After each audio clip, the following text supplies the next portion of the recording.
The White House press briefing room stood frozen in anticipation. Journalists packed the space like sardines. Cameras pointed at the empty podium. This wasn't going to be an ordinary press conference. Everyone could sense it. In one corner, the mainstream media elite, led by Jonathan Swan of the New York Times, armed with sharp questions designed to embarrass the administration.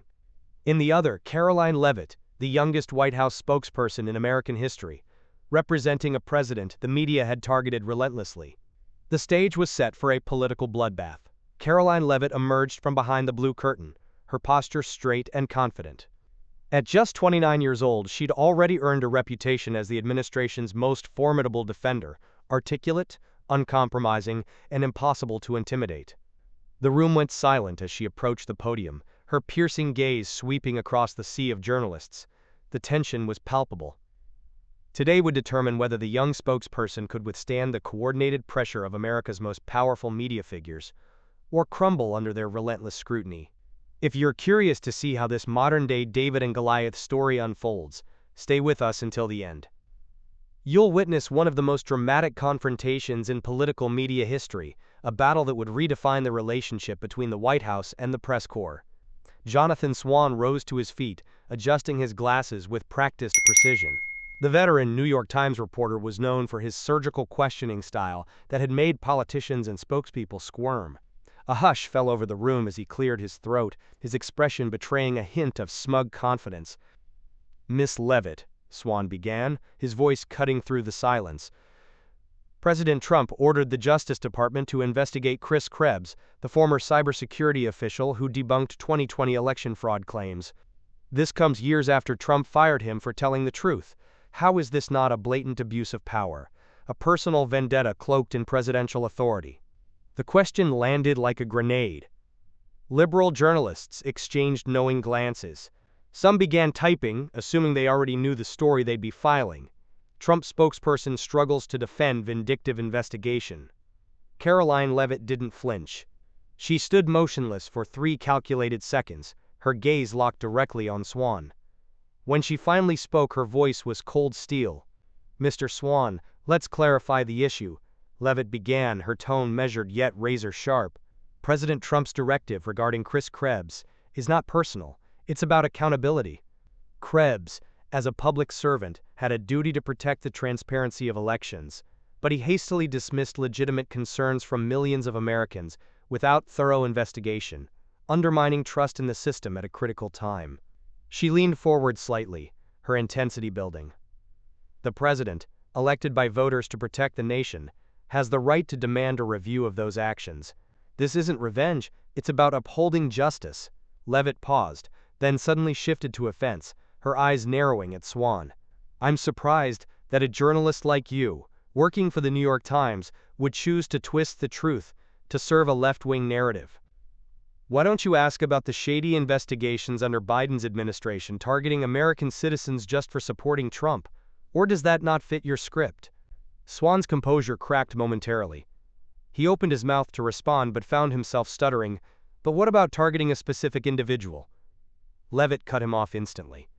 "If you want to talk about targeting, look at how left-wing media like your outlet has attacked President Trump for decades. We don't play those games, we seek the truth." The room erupted into murmurs. Conservative journalists nodded approvingly while their liberal counterparts shifted uncomfortably in their seats. Swan sat down, his face flushed, hastily flipping through his notes. The first round had gone decisively to Leavitt. "Do you think the media shows bias in their questioning of conservative figures? Hit that like button and share your thoughts in the comments below. This battle is just getting started." The atmosphere in the briefing room remained electric after Leavitt's first counterattack. Though visibly rattled, Jonathan Swan wasn't one to surrender. He composed himself and rose again, determined to regain control of the narrative. Camera shutters clicked frantically. No one wanted to miss capturing what was quickly becoming a historic confrontation. "Miss Leavitt," Swan began, his voice now deliberately measured, "the Trump administration is pursuing a plan for mass deportation of immigrants, including families who have lived in the U.S. for decades. Many human rights organizations call this inhumane, an overreach of constitutional authority. How do you justify a policy they say is tearing apart communities and damaging America's image?" Swan's colleagues nodded along. This was the kind of question that typically forced spokespeople into defensiveness or vague platitudes. They leaned forward, anticipating Levitt's retreat. Instead, Levitt's posture became even more commanding, her eyes flashing with conviction. "Mr. Swan," she responded without hesitation, "President Trump's immigration policy isn't cruelty, it's fairness. Americans elected him to secure the border, uphold the rule of law, and ensure jobs for legal citizens." She paused for a beat, her gaze sweeping the room before continuing with growing intensity. "We cannot keep sustaining a system that enables illegal immigration while those who follow the law wait years to set foot in this country. This policy isn't about division, it's about restoring justice." The reporters who had been so eager to pounce now sat in uncomfortable silence. Levitt wasn't finished. "I'm truly disappointed that you and the organizations you cite choose to ignore reality. Illegal immigration undermines our economy, strains local communities, and threatens our security. If you want to talk about human rights, let's talk about the rights of Americans to live in a safe country where the law is respected." Her voice took on a subtle note of mockery as she continued. "And Mr. Swan, if you're truly concerned about families, why don't you ask about the lax immigration policies under Biden that allowed millions to cross illegally, pushing American families into joblessness and insecurity? Or does that not fit the story the New York Times wants to tell?" Conservative journalists couldn't hide their smirks. A Fox News reporter whispered to a colleague, "She's turning Swan into a laughingstock." Swan managed a weak follow-up. "But is mass deportation even legal?" Levitt didn't let him breathe. "Legal? Absolutely legal. The Constitution and the law grant the president authority to protect our borders. If you want to debate the law, read the Immigration and Nationality Act before asking." Swan sank back into his seat, his earlier confidence now completely evaporated, as he hurriedly flipped through his notes searching for a lifeline. Before the room could fully absorb what had just happened, a Politico reporter interjected, "Ms. Levitt, you say the administration doesn't compromise, but is Trump compromising the law by interfering with the Fed's independence?" An NPR journalist quickly followed. "Can you explain how pardoning convicted allies isn't seen as self-serving?" The coordinated barrage was meant to overwhelm her, but Levitt simply jotted a quick note, her expression unchanged. "Next question," she said calmly, refusing to be rushed or flustered. "If you appreciate seeing powerful political figures who stand their ground, make sure to subscribe to our channel right now. We bring you analysis of the most significant confrontations in American politics, breaking down what mainstream media won't tell you." Jonathan Swan gathered himself for a third attempt, his reputation now visibly on the line. The press corps watched with a mixture of anticipation and dread as he gripped his microphone, his knuckles white with tension.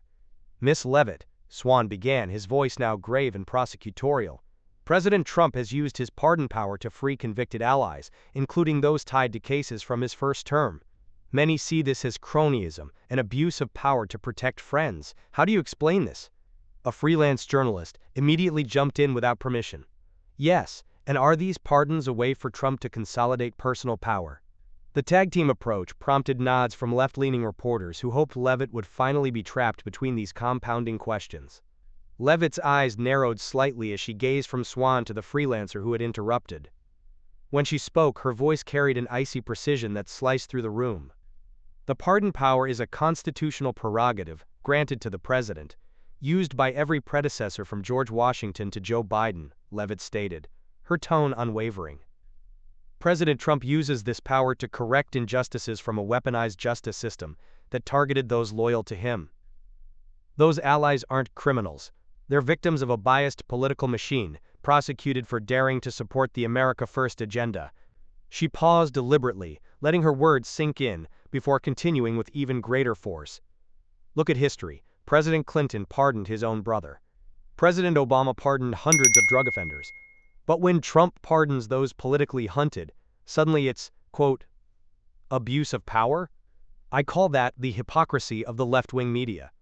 Swan tilted his head, visibly caught off guard by the historical comparison. The freelance journalist attempted to recover. "But doesn't this set a dangerous precedent?" Levitt pounced immediately.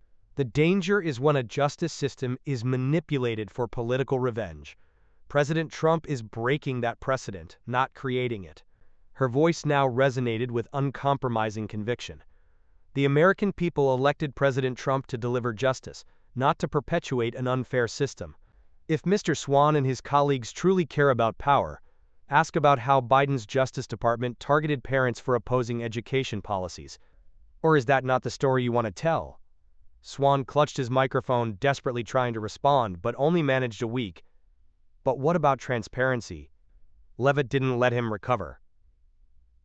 Transparency starts with media like the New York Times stopping their cover-ups to protect leftist politicians. We're here to serve Americans, not play hypocrisy games. Another journalist attempted to interject, but the public has a right to know the specific reasons for these pardons. Levitt turned to him, her gaze unflinching. The public knows President Trump stands with those crushed by the system. If you want details, read the public records. Or are you just fishing for a sensational headline? The room fell into an uncomfortable silence.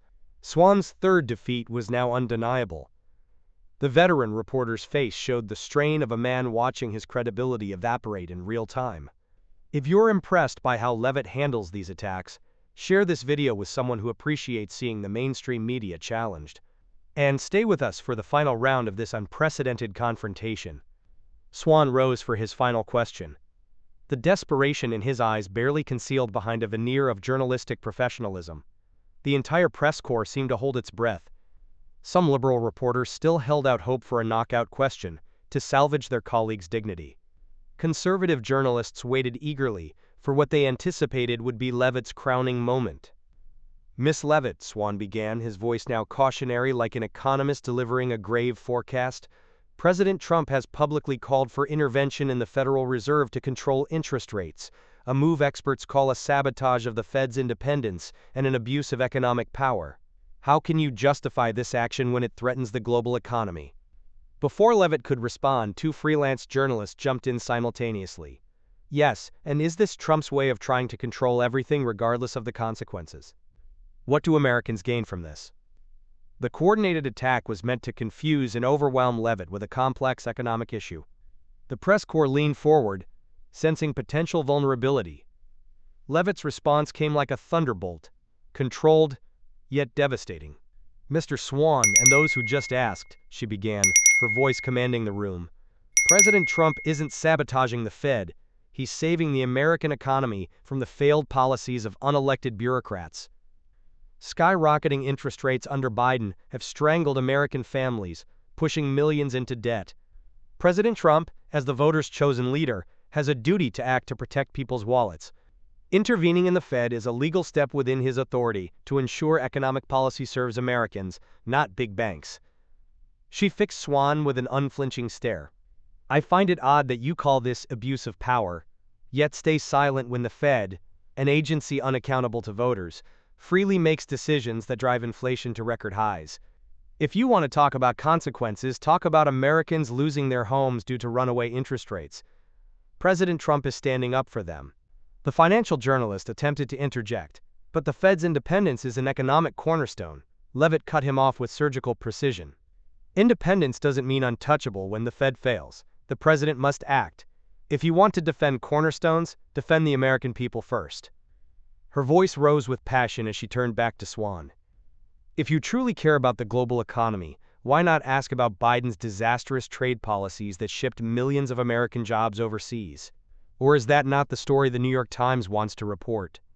Conservative journalists erupted in applause, an unprecedented breach of press room decorum that spoke to the moment's extraordinary nature. Swan sat defeated, his expression vacant, his questions exhausted. The rest of the press corps remained stunned into silence. In just 4 exchanges, Karoline Leavitt had not just defended the administration, she had systematically exposed what millions of Americans had long suspected, that the questions themselves were never about seeking truth, but about advancing narratives. A young freelance reporter, perhaps not recognizing the room's mood, raised one final question. "Miss Leavitt, don't you think your responses to the press are too confrontational, even divisive?" Levitt's final answer would echo across social media for weeks to come. "Divisive?" she replied, her voice suddenly softer, yet no less powerful. "I think Americans are tired of questions not meant to seek truth, but to steer narratives. If calling out lies is divisive, then I'll stand on the side of dividing from deceit." With that, she closed her folder and stepped away from the podium, leaving behind a press corps forever changed by the experience. The aftermath was immediate and electric. Conservative media hailed Leavitt as a revolutionary figure who had redefined the relationship between the White House and the press. Karoline Leavitt just made Swan and the leftist media a laughingstock. MAGA has a new champion, read one influential post that garnered millions of engagements. Left-leaning outlets attempted to paint Leavitt as overzealous and disrespectful of press traditions, but their narratives struggled to gain traction against the viral clips of her responses circulating across all platforms. Behind the scenes, President Trump reportedly called Leavitt directly after the briefing, praising her as his sharpest weapon in the fight against media bias. Sources close to the administration revealed that the president had said, "Karoline embodies what we stand for: fearless, uncompromising, and committed to truth." What happened in that briefing room transcended typical political theater. It represented a fundamental shift in how administrations could interact with a press corps that many Americans had come to distrust. Karoline Leavitt, through sheer force of preparation and conviction, had turned each hostile question into an opportunity to speak directly to the American people, bypassing the traditional media filters entirely. In today's divided America, the story of Karoline Leavitt reminds us that confrontation isn't merely conflict, it can be clarification. Whether in politics, business, or personal life, having the courage to stand firm in your convictions, to be thoroughly prepared, and to respond to criticism with confidence rather than defensiveness, is a powerful lesson we can all apply.